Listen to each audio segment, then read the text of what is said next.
சாயங்காலமா பெய்ய ஆரம்பிச்ச மழை விடவே இல்லை. ராத்திரி பூரா மழை பெஞ்சுக்கிட்டே இருந்தது. சோனா குருவி ராத்திரி தூங்காம கொச்ச மழைய சோகத்தோட பாத்துக்கிட்டு இருந்தது. ஏன்னா நேற்று ராத்திரி சாப்பிட எதுவும் இல்லாதால அது பொண்ணு பியூட்டி பசியோட தூங்கிக்கிட்டு இருந்தது. நாளைக்கு காலையிலயாவது ஏதாவது உணவு தேடி பியூட்டியில கொடுக்கலான்னு பார்த்தா இப்படி மழை பெய்ய ஆரம்பிச்சிடுச்சு. சோனா குருவி இப்படி யோசிச்சுக்கிட்டு இருக்க இப்ப பொழுது விடிஞ்சிருச்சு. பொழுது விடிஞ்ச உடனே தூங்கிட்டு இருந்த பியூட்டி எழுந்திரிச்சு உட்கார்ந்தது. அம்மா, ராத்திரி நான் தூங்கும் போது நீங்க உட்கார்ந்து இருந்த இடத்துலயே இப்பவும் உட்கார்ந்து இருக்கீங்க. அப்பன்னா ராத்திரி நீங்க தூங்கவே இல்லையா? ஆமா பியூட்டி, நேற்று ராத்திரியே நீ எதுவும் சாப்பிடல. இந்த நிலைமையில இப்படி மழை பெஞ்சுக்கிட்டே இருந்தா உனக்கு எப்படி உணவு எடுத்துட்டு வருவேன்னு எனக்கு குழப்பமா இருக்கு. அம்மா, கவலைப்படாதீங்க, இன்னும் கொஞ்ச நேரத்துல மழை விட்டுடும். எனக்கு என்னமோ அப்படி தெரியல. மழை பெய்யற வேகத்தை பார்த்தா அது இன்னும் 2 நாளைக்கு விடாம பெய்யும்னு நினைக்கிறேன். இந்த சமயத்துல சோனா குருவி வீட்டுக்காரங்க யாரோ தட்ட சத்தம் கேட்டது. சோனா, சோனா, சீக்கிரம் கதவை தர. கோரிக்காகத்தோட சத்தம் கேட்ட உடனே சோனா குருவி கதவை திறந்துகிட்டு வெளியே வந்தது. சோனா, நாங்க 2 பேரும் உணவு தேடி வெளியில போறோம், நீயும் எங்க கூட வரியா? கோரி இப்படி கேட்ட உடனே சோனா குருவிக்கு ரொம்ப சந்தோஷமா ஆயிடுச்சு. கோரி அக்கா, இப்படி மழை பெஞ்சுக்கிட்டு இருந்த சமயத்துல எப்படி தனியா போறதுன்னு யோசிச்சுக்கிட்டு இருந்தேன். நல்ல வேலை நீங்க 2 பேரும் வந்தீங்க. ஆமா சோனா, இப்படி மழை பெய்யற காலத்துல தனியா உணவு தேட போறது ரொம்ப தப்பு. இப்படி நம்ம கூட்டமா போனாதான் ஒருத்தருக்கு ஆபத்து வந்தாலும் கூட வந்தவங்க அவங்களுக்கு உதவி செய்வாங்க. பிறகு தன்னுடைய வீட்டுல இருந்த ஜன்னல் வழியா பியூட்டிய பார்த்த சோனா குருவி இப்படி சொல்லுச்சு. பியூட்டி, நான் கோரி ஆண்டி கூட உணவு தேட போறேன். நீ கதவை தாப்பால் போட்டுக்கிட்டு உள்ளே ஏறு. பிறகு சோனா குருவி காலுக்காகவும் கோரிக்காகவும் உணவு தேட பறந்து போனாங்க. மழை ரொம்ப வேகமா பெஞ்சுக்கிட்டு இருந்ததால இவங்களால வேகமா பறந்து போக முடியல. அதனால இவங்க 3 பேரும் நிதானமா பறந்து போய்கிட்டு இருந்தாங்க. இப்படி பறந்து போன இவங்க இப்போ ஒரு அடர்த்தியான காட்டுக்குள்ள வந்துட்டாங்க. இப்படி ரொம்ப தூரம் பறந்து வந்த இவங்க ஓய்வு எடுக்கிறதுக்காக ஒரு மாமரத்து கிளையில வந்து உட்கார்ந்தாங்க. அந்த மாமரத்துல உட்கார்ந்த உடனே சோனா குருவி தலைகளுக்குள்ள மறைஞ்சிருந்த ஒரு மாம்பழத்தை பார்த்துருச்சு. உடனே சோனா குருவி அந்த மாம்பழத்தை பறிச்சு எடுத்துக்கிச்சு. கௌரி அக்கா, என்னோட குழந்தைக்கு உணவு கிடைச்சிருச்சு. இன்னும் சீக்கிரமாவே உங்களுக்கும் உணவு கிடைச்சிரும்னு நினைக்கிறேன். அது எப்படி? இந்த மாம்பழம் எங்களோடது, அந்த பழத்தை எங்ககிட்ட கொடு. காணண்ணா, இந்த பழத்தை முதல்ல நான் தான் பார்த்தேன். இந்த மரத்துல இருந்து இதை பறிச்சதும் நான் தான்.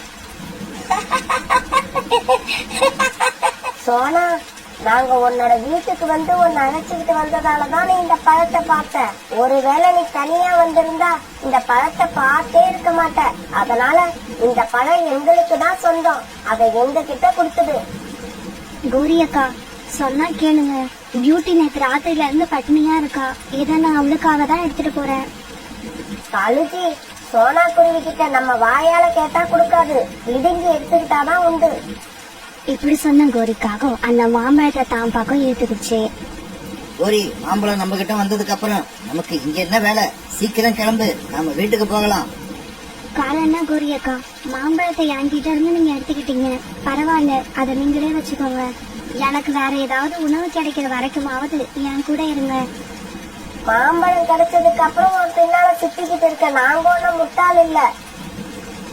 இப்படி சொன்ன காலங்கள் பிறகு சோனா குருவியை தனியா விட்டுட்டு அவங்க இருந்து பறந்து போயிட்டாங்க. கொஞ்ச நேரம் போனதுக்கு அப்புறம் ஒரு இடத்துல உட்கார்ந்த காலங்கள் 2 பேரும் அந்த மாம்பழத்தை நிம்மதியா சாப்பிட ஆரம்பிச்சாங்க. அதே சமயம் சோனா குருவி இங்க தனியா உட்கார்ந்து அழுதுகிட்டு இருந்தது. இந்த காலங்கள் 2 பேரும் எனக்கு உணவு கிடைக்கிற வரைக்கும் என் கூட இருந்திருக்கலாம். இப்படி இவங்க என்னை தனியா விட்டு போவாங்கன்னு தெரிஞ்சிருந்தா இந்த மழையில நான் இவங்க கூட வந்திருக்கவே மாட்டேன். சோனா குருவி இப்படி தனியா உட்கார்ந்து அழுதுகிட்டு இருக்காது ஒரு வீட்டுல இருந்த வயதான காவை ஒண்ணு பாத்துக்கிட்டே இருந்தது. இந்த குருவிய பார்த்தா பாவமா இருக்கு. இப்படி பெய்யற மழையில எதனால இப்படி தனியா உட்கார்ந்து அழுதுகிட்டு இருக்கு? இதுக்கு நாம ஏதாவது உதவி செஞ்சாகணும். இப்படி நினைச்ச அந்த வயதான காகம் பிறகு சோனா குருவிய பார்த்து குரல் கொடுக்க ஆரம்பிச்சது. குருவி குருவி, ஏன் இப்படி மழையில நனைஞ்சுகிட்டு இருக்க? என்னோட வீட்டுக்கு வா, மழை விட்டதுக்கு அப்புறம் உன்னோட வீட்டுக்கு போகலாம். இந்த சத்தத்தை கேட்ட சோனா குருவி இப்படியும் அப்படியும் பார்த்தது. பிறகு அந்த வீட்டுல இருந்துதான் சத்தம் வருதுன்னு தெரிஞ்சுக்கிட்ட சோனா குருவி அந்த வீட்டை நோக்கி பறக்க ஆரம்பிச்சது. அந்த காகத்தோட வீட்டுக்கு போன சோனா குருவி நடந்தது எல்லாத்தையும் அந்த காகத்துக்கிட்ட அழுதுகிட்டே சொன்னுச்சு. அந்த காகம் மேல நம்பிக்கை வச்சுதான் அவங்க கூட வந்த, இப்படி பாதியிலே விட்டுட்டு போவாங்கன்னு நினைக்கவே இல்லை. குருவி, அந்த காகங்கள் செஞ்ச தவறுக்கு அவங்க கண்டிப்பா தண்டனை அனுபவிப்பாங்க. ஆமா, உன்கிட்ட கொடை இல்லையா? இல்லம்மா, என்கிட்ட கொடை இல்ல. கொடை இருந்திருந்தா நான் இந்த காகங்கள் கூட வராம தனியா வந்திருப்பேன். பிறகு அந்த வயதான காகம் பாங்கிட்ட இருந்த ஒரு பழைய கொடை, அப்புறம் ஒரு சின்ன மண் சட்டி, இது ரெண்டையும் சோனா குருவி கிட்ட கொடுத்தது. குருவி, இந்த மண் சட்டி சாதாரண மண் சட்டி இல்ல. இந்த மண் சட்டியால இந்த காட்டுல உள்ள எல்லா பறவைகளோட பசியையும் போக்க முடியும். நீங்க என்னமா சொல்றீங்க? இப்ப இந்த மண் சட்டி உங்களுக்கு தேவையான உணவு கொடுக்குமா? ஆமா ஆமா, உனக்கு தேவையான உணவு மட்டும் இல்ல, ஒன்ன மாதிரி கஷ்டப்படுற மற்ற பறவைகளுக்கு தேவையான உணவையும் இந்த மண் சட்டியால கொடுக்க முடியும். பிறகு சோனா குருவி அந்த வயதான காகம் கொடுத்த கொடை, மண் சட்டி ரெண்டையும் எடுத்துக்கிட்டு தன்னோட வீட்டை நோக்கி பறந்து போச்சு. அம்மா, இந்த கொடை ஏது? உங்களுக்கு யார் கொடுத்தது? பியூட்டி, அந்த காகங்கள் 2 பேரும் என்னை ஏமாத்திட்டாங்க. என்னை வழியிலேயே விட்டுட்டு எனக்கு கிடைச்ச மாம்பழத்தை எடுத்துக்கிட்டு அவங்க வீட்டுக்கு போயிட்டாங்க. பிறகு நான் தனியா உட்கார்ந்து அழுதுகிட்டு இருந்தேன். என்னை பார்த்து இறக்கப்பட்ட ஒரு வயதான காகம் இந்த கொடையை எனக்கு கொடுத்து உதவி பண்ணினாங்க. அவங்க கொடையை மட்டும் கொடுக்கல, இந்த மந்திர மண் சட்டியையும் எனக்கு கொடுத்தாங்க. என்னது மந்திர மண் சட்டியா? இது மந்திரத்தால நமக்கு என்ன கொடுக்கும்? இந்த சட்டியால நமக்கு தேவையான உணவை கொடுக்க முடியும். மந்திர மண் சட்டியே, எங்களுக்கு தேவையான உணவை கொடு. சோனா குருவி இப்படி கேட்ட உடனே அந்த சட்டியில இருந்து அவங்களுக்கு தேவையான உணவு பழங்களும் வந்தது. பிறகு சோனா குருவியும் பியூட்டியும் தங்களுடைய வயிறு நிறைய உணவை சாப்பிட்டாங்க. என்னங்க, எனக்கு ரொம்ப பசிக்குது. ஆனா நம்ம வீட்டுல சாப்பிட எதுவுமே இல்ல. ராணி, கொஞ்ச நேரம் போறதுக்கு நான் சோனா குருவி வீட்டுக்கு போய் சாப்பிட ஏதாவது இருந்தா வாங்கிக்கிட்டு வரேன். இப்படி சொல்லிட்டு புறா வீட்டை விட்டு வெளியில வந்த சமயத்துல பியூட்டி ஒரு கூட நிறைய பழங்களை எடுத்துக்கிட்டு அங்க வந்தது. புறா அங்கிள், இந்த பழங்களை அம்மா உங்ககிட்ட குடுத்துட்டு வர சொன்னாங்க. ஒரு கூட நிறைய பழங்களை பார்த்த புறா ரொம்பவும் சந்தோஷமாயிடுச்சு. இந்த தானியங்கள் எனக்கு வேண்டாம். நீங்க மட்டும் மாம்பழம் சாப்பிடுவீங்க, ஆனா எனக்கு மட்டும் தானியங்களை எடுத்துக்கிட்டு வருவீங்க. டேய் ஜக்கு, சொன்னா கேளுடா. அந்த மாம்பழம் நாங்க சோனா குருவி கிட்ட இருந்து ஏமாத்தி வாங்கினது. அதை சாப்பிட்டுட்டு உனக்காக பழங்களை தேடி ரொம்ப தூரம் அலைஞ்சு பார்த்தோம். பழங்கள் எங்கேயுமே கிடைக்கல. இந்த தானியங்கள் தான் கிடைச்சது. அதெல்லாம் எனக்கு தெரியாது. எனக்கு இப்ப சாப்பிட பழங்கள் தான் வேணும். டேய் ஜக்கு, ஒண்ணு பண்ணு. சோனா மறுபடியும் எப்படியாவது பழங்களை தேடி எடுத்துக்கிட்டு தான் வீட்டுக்கு போயிருக்கோம். நீ நேரா சோனா குருவி வீட்டுக்கு போய் சாப்பிட ஏதாவது இருந்தா கொடுங்கன்னு கேளு. பிறகு ஜக்கு சோனா குருவி வீட்டை நோக்கி பறந்து போனான். சோனா ஆண்டி, சோனா ஆண்டி, சீக்கிரம் கதவு திறங்க. நான் தான் ஜக்கு வந்திருக்கேன். ஜக்குவோட குரலை கேட்ட சோனா குருவி கதவை திறந்துக்கிட்டு வெளியே வந்தது. ஜக்கு, நீ எப்படியும் இங்க வருவான்னு எனக்கு தெரியும். ஏன் வெளியிலே நிக்கிற? வீட்டுக்குள்ள வா. பிறகு ஜக்கு வீட்டுக்குள்ள போனதும் அவளுக்கு சாப்பிட சோனா குருவி பழங்களை கொடுத்தது. அந்த பழங்களை வயிறு நிறைய சாப்பிட்டு முடிச்ச ஜக்கு பிறகு தன்னோட வீட்டுக்கு பறந்து போனான். மழை பெய்ய ஆரம்பிச்சு 4 நாள் ஆயிடுச்சு. இன்னும் மழை விடவே இல்லை. காங்கள் 2 பேரும் உணவு கிடைக்காம ரொம்ப கஷ்டப்பட்டாங்க. ஆனா ஜக்கு மட்டும் நேரத்துக்கு சோனா குருவி வீட்டுக்கு வந்து பழங்களை சாப்பிட்டுட்டு போனோம். இதை கவனிச்ச காலுக்காகவும் கோரிக்காகவும் ஒரு நாள் ஜக்கு கிட்ட எப்படி சொன்னாங்க. டேய் ஜக்கு, இன்னைக்கு உனக்கு சோனா குடுக்கற பழங்களை அங்க சாப்பிடாம வீட்டுக்கு எடுத்துக்கிட்டு வாடா. நானும் அப்பாவும் 2 நாளா பட்டினி கிடக்குறோம். சரிம்மா, அப்படியே செய்யறேன். இப்படி சொன்ன ஜக்கு பிறகு சோனா குருவி வீட்டுக்கு பறந்து போனோம். ஆண்டி, எனக்கு இன்னைக்கு கொஞ்சம் பழங்களை கூடையில வச்சு கொடுங்க. நான் வீட்டுக்கு எடுத்துக்கிட்டு போய் சாப்பிடுறேன். ஜக்கு, நீ கேட்ட மாதிரியே நான் உனக்கு கூடையில வச்சு கொடுக்கறேன். ஆனா நீ இதை வீட்டுக்கு எடுத்துட்டு போனா கூட உன்னால மட்டும்தான் சாப்பிட முடியும். உன்னோட அம்மா அப்பாவால இதை சாப்பிட முடியாது. ஏன் ஆண்டி அப்படி சொல்றீங்க? இந்த பழங்களை நல்ல மனசு உள்ளவங்களால மட்டும்தான் சாப்பிட முடியும். சுயநலம் உள்ளவங்களால சாப்பிட முடியாது. பிறகு அந்த பழத்தை எடுத்துக்கிட்டு ஜக்கு தன்னோட வீட்டுக்கு பறந்து போனான். கூட நிறைய பழங்களை பார்த்த கோரிக்காகவும் காலுக்காகவும் சந்தோஷமா பழங்களை சாப்பிட வந்தாங்க. ஆனா காங்கள் கூட கிட்ட வந்த உடனே கூடையில இருந்த பழங்கள் எல்லாம் மறைஞ்சு கொள்ளுச்சு. காலுஜி, என்ன இது? கூடையில இருந்த பழங்கள் எல்லாம் மாயமா மறைஞ்சிருச்சு. நாம செஞ்ச பாவங்கள் எல்லாம் ஒன்னா சேர்ந்து நம்மள இப்பதான் பழிவாங்க ஆரம்பிச்சிருக்குன்னு நினைக்கிறேன். பிறகு ஜக்கு வந்து அந்த பழங்களை சாப்பிட ஆரம்பிச்சான். அப்ப அந்த பழங்கள் மறையாம அப்படியே இருந்துச்சு. பிறகு வேற வழி இல்லாத காலுக்காகவும் கோரிக்காகவும் உணவு தேடுறதுக்காக கொச்ச மலையில பறந்து போனாங்க. அந்த காட்டுல உள்ள பறவைகள் எல்லாருக்கும் சோனா குருவி தாங்கிட்ட இருந்த பழங்களை கொடுத்து அவங்களையும் பசி இல்லாம பாத்துக்குச்சு. ஆனா சுயநலமான காங்கள் 2 பேரும் சாப்பிட எந்த உணவும் கிடைக்காம தனியா நின்று அழுதுகிட்டு இருந்தாங்க. ஒரு நாள் காலுக்காகவும் கோரிக்காகவும் தங்களுடைய வீட்டுல உட்காந்து பேசிக்கிட்டு இருந்தாங்க. அந்த சமயம் வீட்டுக்கு வெளியில பறந்து போன சோனா குருவிய கோரிக்காகம் தான் வீட்டு ஜன்னல் வழியா பார்த்தது. காலுஜி, இப்பெல்லாம் சோனா குருவியை கொஞ்சம் நல்லா கவனிச்சு பாருங்களேன். எனக்கு என்னமோ சோனா குருவிக்கு சதை போடுற மாதிரி தெரியுது. அதுவும் இல்லாம நாளுக்கு நாள் ஷைனிங் ஆகிட்டே இருக்கு. எந்த கடையில அரிசி வாங்குதுன்னே தெரியல. தெரிஞ்சா நாமளும் அதே கடையில அரிசி வாங்கலாம். கோரி, சோனா குருவி இப்படி மாறுறதுக்கு காரணம் அரிசியும் இல்ல, கோதுமையும் இல்ல. இப்பெல்லாம் சோனா தினமும் எந்த சமையல் செஞ்சாலும் அதுல நெய்ய உபயோகப்படுத்துது. சோனாவோட உடம்புல ஏற்படுற மாற்றத்துக்கு அந்த நெய் தான் காரணம். அப்படியா காலுஜி? நெய் வாங்குற அளவுக்கு சோனா குருவி கிட்ட பணம் ஏது? நெய் விலை ரொம்ப அதிகமா இருக்குமே. சோனா குருவி கடையில ஒன்னும் அந்த நெய்ய வாங்கல. சோனா குருவி போன வாரம் அவங்க அம்மா வீட்டுக்கு போய் இருந்திருக்கு. திரும்பி வர்றப்ப ஒரு பாட்டில் நிறைய நெய் எடுத்துட்டு வந்திருக்கு. காலுஜி, நீங்க என்ன பண்ணுவீங்களோ ஏது பண்ணுவீங்களோ எனக்கு தெரியாது. நீங்க எப்படியாவது நிறைய சம்பாரிச்சு எனக்கு ஒரு டப்பா நிறைய நெய் வாங்கிட்டு வாங்க. எனக்கு என்ன வேலை தெரியும்? நான் எப்படி சம்பாதிச்சு கோரிக்கு நெய் பாட்டில் வாங்க முடியும்? இந்த உண்மையை கோரி கிட்ட சொன்னா கோரிக்கு கோபம்தான் வரும். அதனால வேற ஏதாவது சொல்லி சமாளிப்போம். கோரி, உங்ககிட்ட ஒரு முக்கியமான விஷயத்த சொல்ல மறந்துட்டேன். சோனாவோட அம்மா அவங்க காட்டுல பால் வியாபாரம் பண்றாங்க. சோனா கொண்டு வந்த நெய் அவங்க அம்மாவே வீட்டுல சொந்தமா தயாரிச்ச நெய். அதனால நாம கடையில வாங்குற நெய் சோனா கொண்டு வந்த நெய் அளவுக்கு ஒரிஜினலா குவாலிட்டியா இருக்காது. காலுஜி, அப்புறம் நாம இப்ப ஒரிஜினல் நெய்க்கு என்ன பண்றது? கோரி, கொஞ்ச நாளைக்கு பொறுமையா இரு. நான் ஏதாவது ஏற்பாடு பண்ணி உனக்கு ஒரிஜினல் நெய் கொண்டு வந்து தரேன். காலுஜி, இன்னும் 10 நாள் பாப்பேன். 10 நாளுக்குள்ள நீங்க எனக்கு நெய் பாட்டில் கொண்டு வந்து கொடுக்கல, நான் கிளம்பி எங்க அம்மா வீட்டுக்கு போயிடுவேன். அப்பாடா, இன்னும் 10 நாள் நிம்மதியா இருக்கலாம். இப்படி நினைச்ச காலுக்காகவும் பிறகு வெளியில கிளம்பி போச்சு. இப்படியே சில நாட்கள் நகர்ந்துச்சு. காலுக்காகவும் அந்த நெய் பாட்டில் நினைப்பே இல்லாம தினமும் சாப்பிடுறதும் தூங்குறதுமா இருந்தது. இப்படியே கோரி காலுக்கு கொடுத்த 10 நாள் டைமும் முடிஞ்சு போயிடுச்சு. காலுஜி, நீங்க நெய் பாட்டில் கொண்டு வராப்பல இல்ல. இதுக்கப்புறம் நானும் இந்த வீட்டுல இருக்க போறதும் இல்ல. கோரி, ஏன் அவசரப்படுற? இன்னைக்கு தானே 10வது நாள். இன்னைக்கு ராத்திரி வரைக்கும் எனக்கு டைம் இருக்கு. காலுஜி, 9 நாள் உங்களால நெய் பாட்டில் கொண்டு வர முடியல. இன்னைக்கு ஒரு நாள் எப்படி கொண்டு வருவீங்க? கோரி, பொறுத்திருந்து பார் நான் என்ன பண்ண போறேன்னு. இப்படி சொன்ன காலும் பிறகு வீட்டை விட்டு கிளம்பி போச்சு. இப்படி வீட்டை விட்டு கிளம்பி வந்த காலுக்காகவும் மனிதர்களோட குடியிருப்பு பகுதிக்குள்ள நுழைஞ்சது. திறந்திருந்த ஒரு வீட்டுக்குள்ள போய் பார்த்தது. அந்த வீட்டுக்குள்ள போய் ஒவ்வொரு ரூம்ல பார்த்தாலும் எங்கேயுமே நெய் பாட்டில் இல்ல.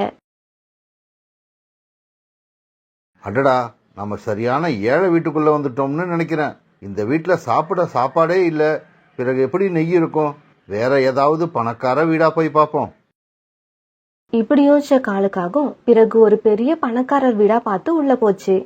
காலுக்காக உள்ள போனதை பார்த்த வேலைக்காரனும் காலுக்காக பின்னாடியே ஓடினான். ஆனா அதுக்குள்ள காலுக்காக நேரா கிச்சனுக்கே போய் சேர்ந்துருச்சு. இப்படி போன காலுக்காகவும் ஃப்ரிட்ஜ் மேல இருந்த நெய் பாட்டிலையும் பார்த்துருச்சு. பிறகு நெய் பாட்டில தூக்குறதுக்காக ஃப்ரிட்ஜ் பக்கம் காலுக்காகம் போறப்ப வேலைக்காரன் விட்டு எறிஞ்ச கல்லு ஒண்ணு நேரா வந்து காலுக்காக மண்டையில பட்டுடுச்சு. இப்படி அடிபட்டதால நெய் பாட்டில் எடுக்கிற ஐடியாவை கைவிட்ட காலுக்காகவும் தப்பிச்சோம் பிழைச்சோன்னு உடனே மறுபடியும் தன்னோட வீட்டை நோக்கி பறந்து வந்தது. கோரி, கோரி, இங்க பாரு. உன்னோட நெய் பாட்டில் ஆசையால என் தலையில எவ்வளவு பெரிய காயத்தை பாரு. அதுல இருந்து இன்னும் ரத்தம் வேற வந்துகிட்டு இருக்கு. காலுஜி, ஏன் இப்படி கத்துறீங்க? உங்க தலையில எப்படி இந்த காயம் வந்தது? முதல்ல என்ன நடந்துச்சுன்னு தெளிவா விளக்கமா சொல்லுங்க. கோரி, உனக்கு நெய் பாட்டில் எடுக்கிறதுக்காக மனுஷங்க வாழும் குடியிருப்பு பக்கம் போனேன். அப்படி போன நான் ஒரு வீட்டு கிச்சனுக்குள்ள போய் நெய் பாட்டிலையும் பார்த்துட்டேன். எடுக்க போற சமயத்துல அந்த வீட்டு வேலைக்காரன் கல்லை விட்டு எரிஞ்சு என் மண்டைய உடைச்சிட்டான். காலுஜி, மண்டை உடைஞ்சது இருக்கட்டும், நெய் பாட்டில் எங்க? அதை எடுத்துக்கிட்டு வந்துட்டீங்கல்ல? கோரி, நீ என்ன நெய் பாட்டில் மேலேயே குறியா இருக்க? என் தலை உடைஞ்சதை பத்தி உனக்கு கொஞ்சம் கூட கவலை இல்லையா? நான் இன்னும் கொஞ்ச நேரம் அந்த வீட்டுக்குள்ள இருந்திருந்தேன், அந்த வேலைக்காரன் என்ன கொன்னே போட்டிருப்பான். சோ அப்பனா உங்களால நெய் பாட்டில் கொண்டு வர முடியல, இதுக்கு அப்புறமும் கொண்டு வர முடியாது, அதுதானே உண்மை? அதை தானே சொல்ல வரீங்க? கோரி, இப்பவும் ஒன்னும் கெட்டு போகல. எனக்கு இன்னும் 5 நாள் டைம் கொடு. நெய் பாட்டில நான் எப்படியாவது எடுத்துக்கிட்டு வந்துடுறேன். காலுஜி, நீங்க நெய் பாட்டில் எடுத்துக்கிட்டு வந்தது எல்லாம் போதும். இதுக்கு அப்புறமாவது என்னோட யோசனையை கேளுங்க. என் பேச்ச கேட்டீங்கன்னா நெய் பாட்டில நாளைக்கே எடுத்துட்டு வரலாம். சரி கோரி, நான் உன் வழிக்கே வரேன். என்ன செய்யணும் சொல்லு. காலுஜி, நீங்க இத்தனை நாள் நெய் பாட்டில் இருக்கிற இடத்த விட்டுட்டு இல்லாத இடங்கள்ல எல்லாம் தேடி தேடி அலைஞ்சுக்கிட்டு இருந்தீங்க. அதனால என்ன பண்றோம், இன்னைக்கு ராத்திரி சோனா குருவி வீட்டுக்கு போய் அங்க உள்ள நெய் பாட்டில திருடிட்டு வந்துடுறோம். கோரி, நீ ரொம்ப ஆசைப்படுறீன்னு இதுக்கு நான் ஒத்துக்கிறேன். இல்லைன்னா சோனா குருவி வீட்டில் நான் திருடவே மாட்டேன். ஏன்னா அது ரொம்ப நல்ல குருவி, எல்லாருக்கும் உதவி செய்யும். காலுவும் கோரியும் தங்களோட வீட்டுல சோனாவை பத்தி இப்படி பேசிக்கிட்டு இருக்க, சோனா இங்க தான் பையன் குக்குவுக்காக மைசூர் பாக்கு செய்ய ரெடி ஆகிட்டு இருந்தது. அம்மா, இந்த நெய் மைசூர் பாக் செய்ய நீங்க எங்க கத்துக்கிட்டீங்க? குக்கு, அம்மா வேற எங்க இருந்து கத்துப்பேன்? எல்லா வேலையையும் பாட்டிக்கிட்ட இருந்து கத்துக்கிட்ட மாதிரி இந்த வேலையையும் உன்னோட பாட்டிக்கிட்ட இருந்து தான் கத்துக்கிட்டேன். ஒவ்வொரு தீபாவளிக்கும் உங்க பாட்டி மத்த பலகாரங்களை எல்லாம் செய்யறாங்களோ இல்லையோ, முறுக்கும் இந்த நெய் மைசூர் பாக்கும் கண்டிப்பா செஞ்சிருவாங்க. சோனா குருவி தான் பையன் குக்கு கிட்ட தன்னோட அம்மாவை பத்தி இப்படி பேசிக்கிட்டு இருக்க சமயத்துல புறா அங்க வந்தது. சோனா, உங்க வீட்ல ஒரு நல்ல வாசம் வருதே, என்ன செஞ்சுக்கிட்டு இருக்கீங்க? எனக்கும் தான் கொஞ்சம் கூட. புறாண்ணா, போன வாரம் எங்க அம்மா வீட்டுக்கு போயிருந்தப்ப அங்க இருந்து ஒரு நெய் பாட்டில எடுத்துக்கிட்டு வந்தேன். இப்ப அதை வச்சு குக்குவுக்கு கொஞ்சம் நெய் மைசூர் பாக்கு பண்ணலாம்னு நினைச்சுக்கிட்டு இருக்கேன். மைசூர் பாக்கு செஞ்சு முடிச்ச உடனே கண்டிப்பா உங்களுக்கும் கொடுப்பேன். சரி சோனா, எனக்கு மறக்காம கொடுத்துடு.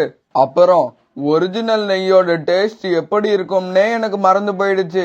ஏன்னா நான் நெய் சாப்பிட்டு அவ்வளவு நாள் ஆகுது. இதுக்கு ஏன் புறாண்ணா இவ்ளோ கஷ்டப்படுறீங்க? நான் உங்களுக்கு கொஞ்சமா நெய் தரேன், நீங்க வீட்டுக்கு எடுத்துட்டு போய் சாப்பிட்டு பாருங்க. இப்படி சொன்ன சோனா குருவி பிறகு ஒரு சின்ன கிண்ணத்துல நெய் எடுத்து புறாவுக்கு கொடுத்தது. அத வாங்கிட்ட புறா ரொம்ப சந்தோஷமா பறந்து தன்னோட வீட்டுக்கு போச்சு. ராணி, இந்த கிண்ணத்துல இருக்கிறது ஒரிஜினல் நெய். எனக்கு இத சோனா குருவி கொடுத்துச்சு. இன்னைக்கு இந்த நெய்ய வச்சு நெய் சோறு செஞ்சு வை. நம்ம 3 பேரும் வயிறு நிறைய சாப்பிடலாம். கண்டிப்பா செஞ்சு வச்சிடுறேங்க. அப்புறம் நாம நெய் சோறு செஞ்சு சாப்பிட்டு ரொம்ப நாள் ஆகுது. இந்த சமயத்துல புறா வீட்டுக்கு வந்த ரீட்டா கிளி இவங்க 2 பேரும் பேசினது எல்லாத்தையும் காதுல வாங்கிட்டு வந்துச்சு. புறா, நீங்க இந்த ஒரிஜினல் நெய் எந்த கடையில வாங்குனீங்கன்னு எனக்கும் கொஞ்சம் சொல்றது. அப்பதானே நானும் நெய் சோறு செஞ்சு சாப்பிட முடியும். ரீட்டா, இந்த நெய்ய நாங்க எந்த கடையிலயும் வாங்கல. சோனா குருவி வச்சிருந்ததுல எங்களுக்கு கொஞ்சம் கொடுத்தது. என்னது, சோனா குருவி வீட்டுல நெய் இருக்கா? இதோ நான் இப்பவே போய் வாங்கிக்கிறேன். யாரு கேட்டாலும் சோனா குருவி எதையுமே இல்லைன்னு சொல்லாது. இப்படி சொன்ன ரீட்டா கிளி பிறகு சோனா குருவி வீட்டுக்கு பறந்து போச்சு. சோனா, தயவு செய்து இல்லைன்னு சொல்லாம எனக்கும் கொஞ்சம் நெய் கொடுத்துடு. ஒரிஜினல் நெய்யில கோதுமை அல்வா செஞ்சு சாப்பிடணும்னு எனக்கு ரொம்ப நாளா ஆசை. ரீட்டா, உனக்கு நெய் கண்டிப்பா கிடைக்கும், அதை நினைச்சு கவலையே படாத. இப்படி சொன்ன சோனா குருவி பிறகு ஒரு சின்ன கிண்ணத்துல நெய்ய ஊத்தி ரீட்டா கிளி கிட்ட கொடுத்தது. பிறகு அந்த நெய் கிண்ணத்தை எடுத்துக்கிட்டு சந்தோஷமா தன்னோட வீட்டுக்கு பறந்து போச்சு. அம்மா, சீக்கிரமா மைசூர் பாக் செய்ய ஆரம்பிங்க. நீங்க வர்றவங்களுக்கெல்லாம் நெய்ய வாரி வாரி கொடுக்கறத பார்த்தா கடைசியா மைசூர் பாக் செய்யவே நெய் இருக்காது போல இருக்கு. கொக்கு, நீ சொல்றதும் சரிதான். இதோ நான் இப்பவே மைசூர் பாக் செய்ய ஆரம்பிச்சிடுறேன். நீ ஒரு நிமிஷம் வீட்லயே இருந்து இந்த பொருட்களை எல்லாம் பத்திரமா பாத்துக்க. நான் கடைக்கு போய் முந்திரி பருப்பும் பாதாமும் வாங்கிட்டு வந்துடுறேன். இப்படி சொன்ன சோனா குருவி பிறகு மல்லிகை கடைக்கு பறந்து போச்சு. சோனா குருவி மல்லிகை கடைக்கு போனப்ப அங்க ஏற்கனவே கோரிக்காக கடையில இருந்தது. பாபா புரா அண்ணா, 1/4 கிலோ முந்திரி பருப்பும் 1/4 கிலோ பாதாம் பருப்பும் தாங்க. என்ன சோனா, முந்திரி பருப்பு பாதாம் பருப்பு எல்லாம் வாங்கிட்டு போற? என்னதான் செய்யற வீட்ல? எனக்கு கொஞ்சம் சொல்ல. அதுவா கோரி அக்கா, என் பையன் மைசூர் பாக்கு வேணும்னு ரொம்ப நாளா கேட்டுக்கிட்டு இருந்தான். அதான் இன்னைக்கு அவனுக்கு செஞ்சு கொடுக்க போறேன். அப்படியா சோனா? நான் காலுக்கு கொஞ்சம் கிச்சடி செஞ்சு கொடுக்க போறேன். பிறகு கோரிக்காகவும் சோனா குருவியும் தங்களோட வீடுகளுக்கு பறந்து போனாங்க. காலுஜி, நான் இப்பதான் சோனா குருவிய பாபாபுராவோட மளிகை கடையில பார்த்தேன். மைசூர் பாக்கு செய்ய முந்திரி பருப்பும் பாதாம் பருப்பும் வாங்கிட்டு போகுது. எனக்கு என்னவோ நீங்க ராத்திரி போய் அந்த நெய் பாட்டில திருடுறதுக்குள்ள இருக்கிற நெய்யெல்லாம் அது ஸ்வீட் செஞ்சே காலி பண்ணிடும் போல இருக்கு. கோரி, இருட்டினத்துக்கு அப்புறம் தானே போய் திருட முடியும். இப்ப இந்த பகல்ல போய் என்ன பண்றது? சோனா குருவி இப்ப மைசூர் பாக்கு தயார் பண்ணி முடிச்சிருச்சு. பிறகு தான் செஞ்ச மைசூர் பாக்குல ஒன்னு எடுத்து குக்குவுக்கு சாப்பிட கொடுத்தது. குக்கு, சீக்கிரம் சாப்பிட்டு சொல்லுங்க, அம்மா செஞ்ச மைசூர் பாக்கு எப்படி இருக்குன்னு. பிறகு குக்கு அந்த மைசூர் பாக்க சாப்பிட்டு பார்த்தது. அம்மா, மைசூர் பாக் பாட்டி செய்யறதை விட சூப்பரா இருக்கு. பிறகு ஒரு மைசூர் பாக்கு எடுத்து சோனா குருவியும் சாப்பிட்டு பார்த்தது. அன்னைக்கு சாயங்காலம் ஆச்சு.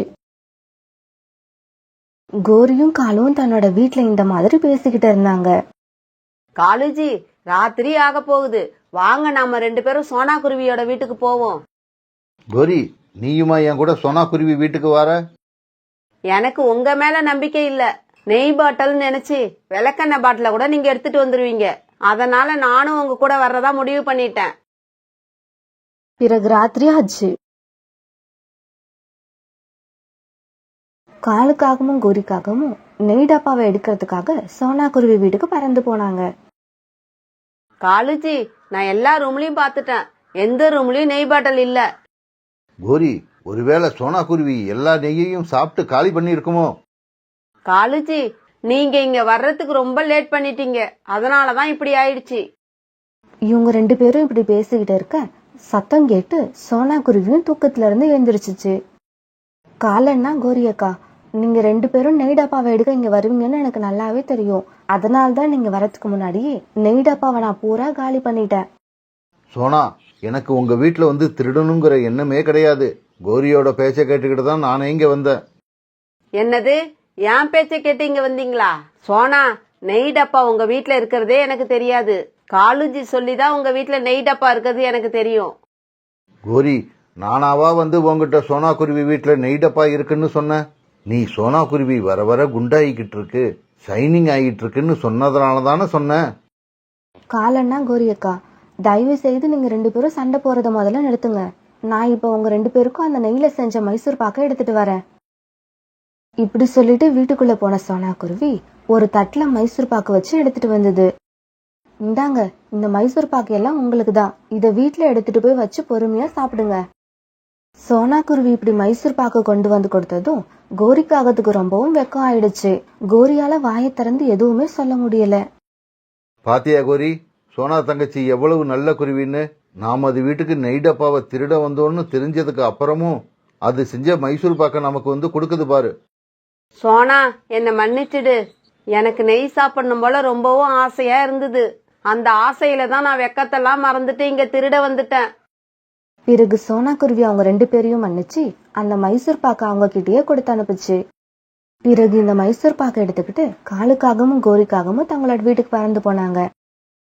இந்த கோரியக்காவை என்னதான் செஞ்சாலும் மாத்தவே முடியாது. அவங்க அப்படியே தான் இருப்பாங்க. என்ன செய்யறது, பழகியாச்சு.